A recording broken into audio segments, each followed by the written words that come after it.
Kamen Rider is gay as fuck. Yeah, I really couldn't figure out a better way to start this one than just stating the obvious. So today we're going to be ranking all of the Kamen Rider villains. Yes! This time I haven't actually plagiarized a video from anyone, so you can actually call me original for once. Obviously, the rules are that I have to rank the main villain from every Kamen Rider show that I've watched, because, again, ranking something you haven't seen is clinically brain dead. Unfortunately, or fortunately, depending on how you want to look at it, to constrain this video's time length so it's not fucking 10 hours long, I've literally only gone with the people the main Kamen Riders fight at the end of the show. So, unfortunately, no Ryubei Sonozaki on this list, no Kazuri from O's, we're literally just going like final bosses. And for shows where the main villain is potentially up for debate, because you could technically argue that Kaito isn't the main villain of Gaim, and actually he was only fighting because he wanted the fruit of knowledge. To that I say, I'm sorry, hang on, are you agreeing with a fucking guy who wanted to genocide the whole planet? Like, what? Again, it goes without saying, this is all my opinion, because if I rank Kamen Rider Geats last, I'm sure someone will probably throw a death threat in the comments anyway, so thought I'd just put it in here.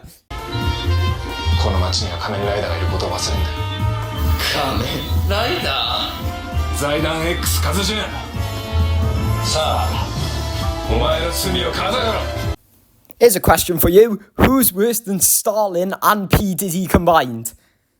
The answer is Junkazu, the main villain of Kamen Rider Double, who is so bland he makes paint drying look exciting. Alter Ego, the Utopia dopant, or as I like to call it, the fucking useless dopant. Junkazu quite literally adds nothing to Kamen Rider Double other than the fact that he's there to make the final fight more emotional. And not even that works because they retcon it in the last episode anyway, so what the fuck is he even there for? Well, he's actually there because Sayako needs some insane idiot who wants to peg her. He's literally only in the show so Sayako can have a lover. He's only her lover for 5 episodes. I don't get what his point is. And you know what's even funnier about Junkazu is that he works for the singular biggest flop in Kamen Rider history, that being Foundation X. Their big fat goal this season, make more Gaia memories. The Sonozaki family were literally going to do that exact thing. What is the point? I will give anyone who can guess what the next season is 5 Great British pounds. You're never going to see it coming. You're never, ever going to see it. Number 9 is all the villains from Kamen Rider Geats, by the way. I can't actually show a singular frame of footage from Geats, otherwise Toei will catastrophically nuke my fucking video with their totally not at all wrong abuse or corrupt usage of the YouTube copyright system, which is what happened when I reviewed Geats like 4 or 5 months ago. But just note that honestly, I can't remember anyone's name from Geats, and I literally don't care because they all suck ass as characters anyway. The only thing the game masters in Geats do is make Geats Mark 9 look cooler. That's it. That's all you need to know about them. Geats is dog shit. Don't at me. Send me a death threat in my comment section. Thank you.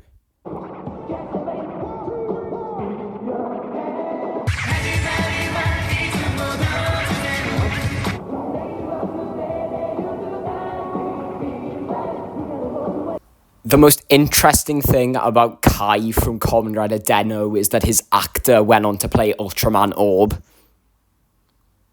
I'm not joking. You might be wondering how he's not last. And the answer is he just kills a few people in like a few episodes. That's literally it. He like kills a couple on screen in like a late Den-O episode. That's literally the only reason why. And like his lion sidekick, Imagine guy, sick as fuck, and voiced by the same guy who voiced Kiryu in the Yakuza games. So, yeah, Notice how all the things that are actually good about him aren't actually about him.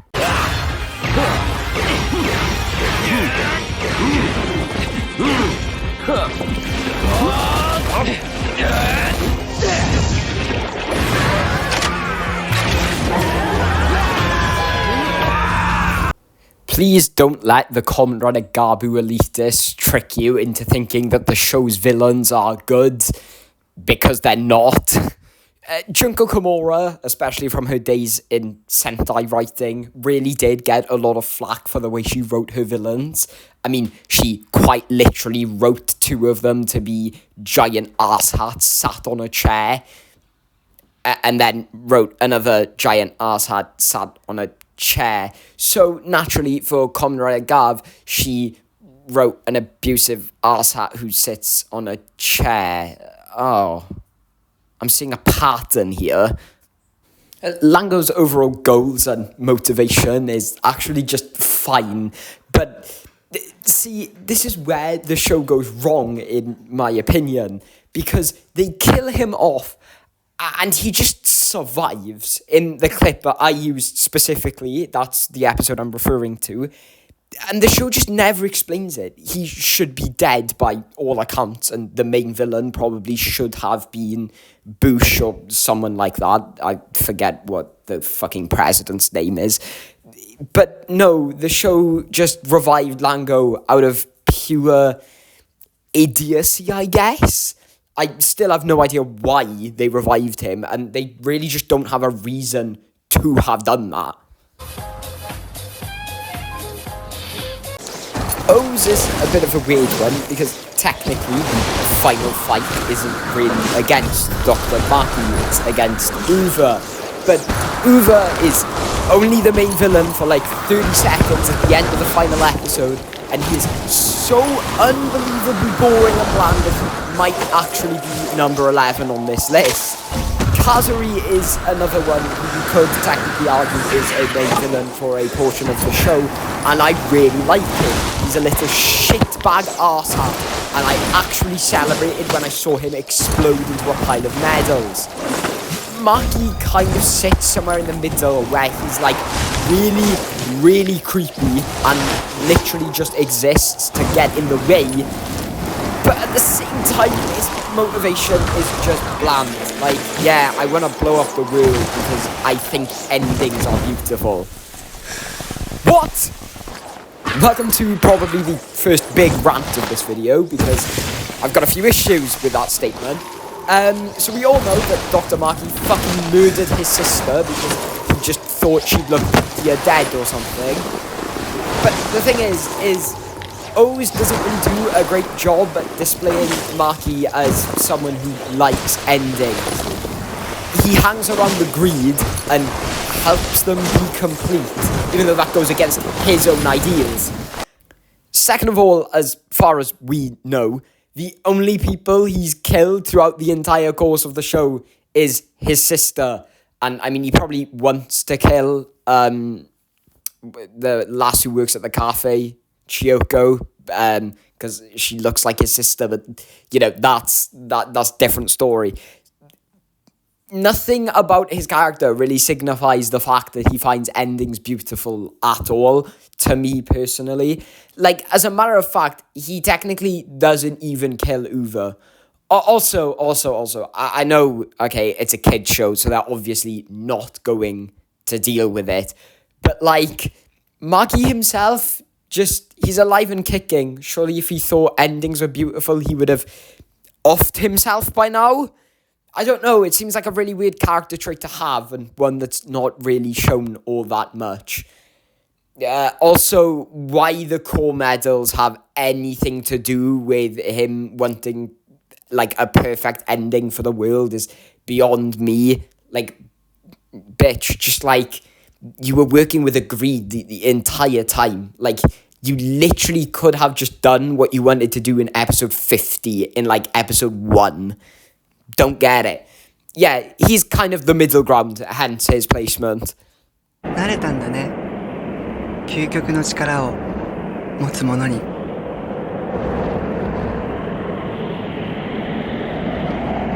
Boys, I have a confession. I don't really like Kamen Rider Kuga that much. In fact, I kind of hate it. Dagova is weird, okay? He's weird. He is to thank for the greatest final form build-up in possibly any Toku show ever, okay? I'll give Kuga the brownie points on that one, okay? The build-up for Kuga Ultimate is immense, and it's because of Dagova. But I fucking hate the way they executed Dagova as a character. I like the way, sort of, they set it up. Ooh, Dagova's like this threat in the background. Cool. That's sick. Nice looming sense of danger. Issue is, right, my issue is with Dagova is that it's more of a tell, not show thing. I think they only show him killing, like, 4 Grongi in, like, episode 40 of Kuga. And that's it. And then just randomly in, like, the second to last episode, they're like, oh shit, he's killed 300 Grongi. No! You just killed how threatening he was. The reason why he's at number 4, despite my ranting, though, is because A, the final fight with him's fucking awesome. And B, because really, no one else on this list could go anywhere else. Maybe you could interchange Maki's position with Dagova here, but I don't know. It's kind of dodgy. We're moving into the top 3 now, though, and these are where I get, like, a majority positive, you know? So, you know, you'll have less of me bitching.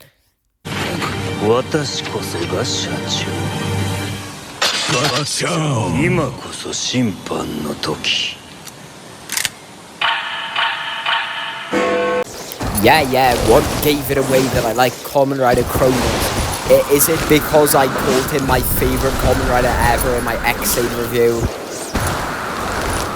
Guess what? He's not my favourite Kamen Rider ever. I don't know why I said that. Although, in terms of villain riders, pretty good. Pretty fucking good. Under my X-Aid video, I actually did get a comment from someone saying they thought Kronos was boring. And to that I say, did we watch the same show?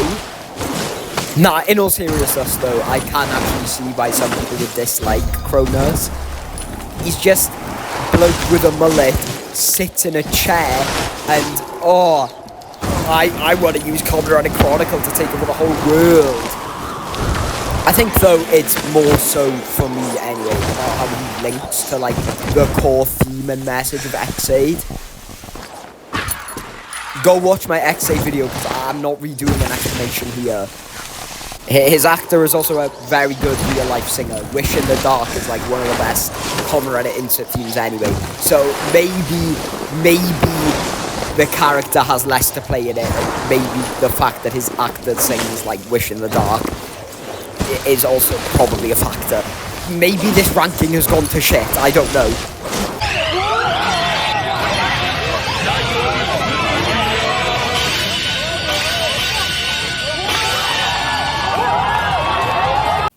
Everyone and their dog knows Kamen Rider Gaim is peak, okay?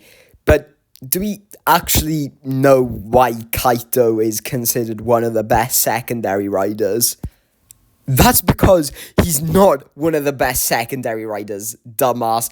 He's one of the best villains in the whole franchise. As a secondary rider, Kumon Kaito is quite literally nothing more than just some emo freak boy who breakdances. He's power hungry, and there's really not much more to him as that. But if you look at his character through the lens of him being a villain, he is actually fucking amazing. First off, let's just get one thing right. His motivation actually makes sense. His dad was trampled on by some mega corporation, so now, as a teenager, he's grown up and resented strong people who trample on the weak, whilst also himself attempting to get stronger. Sounds so simple when I say it out loud, doesn't it? But you'd be surprised at how many fucking shows fail at this. Number 2, his worldview never changes, even when he teams up with the main rider. I am fucking sick and tired of modern Kamen Rider where everyone is friends. I don't want that. I want to watch men in spandex beat the shit out of one another, and Kaito does exactly that.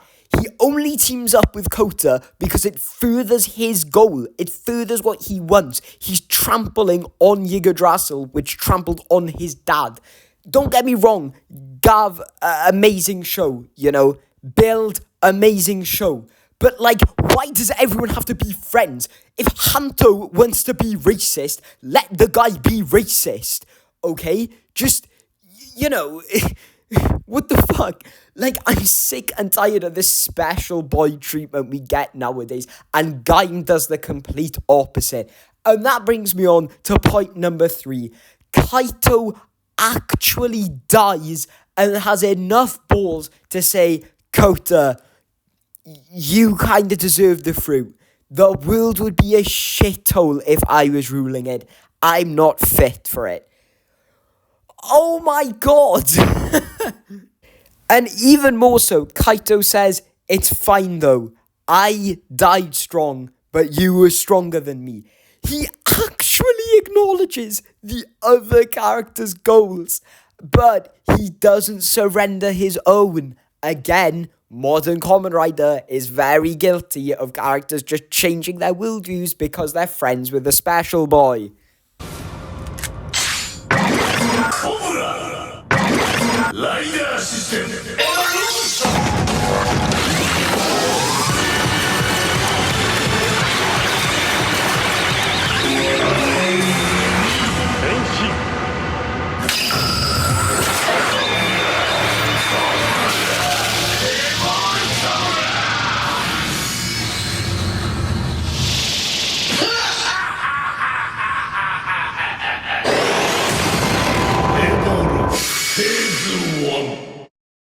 Let's be honest here, we all probably saw this one coming. If you've watched Build, you probably are sat there thinking right now, oh my god, this guy is going to glaze evil. He is such a good villain. He's practically perfect. I'm going to do the complete opposite. Don't get me wrong, Evil is absolutely amazing as a villain, okay? He's great. He's everything I want. He's got charisma. He's actually evil. His goals and his motivation make sense until the final arc, but that's a different story for a different day. But the thing is, he is a fucking mess of a character. Basically, Evil is like the definition of, I suppose, just like here for the fun of it. He's there for the love of the game, you know. He's like 2012 Michu at Swansea City FC, you know, just banging out like kills like it's nothing, and then randomly during the final arc, bro just disappears. But, you know, Evil as a whole is immense, but there's a long way to go if this is the best villain in Kamen Rider.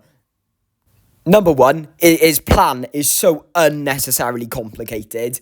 Like, what?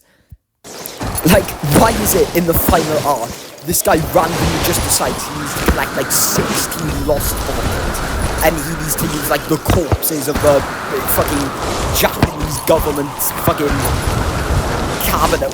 Like, what? Why does he need to be doing all that?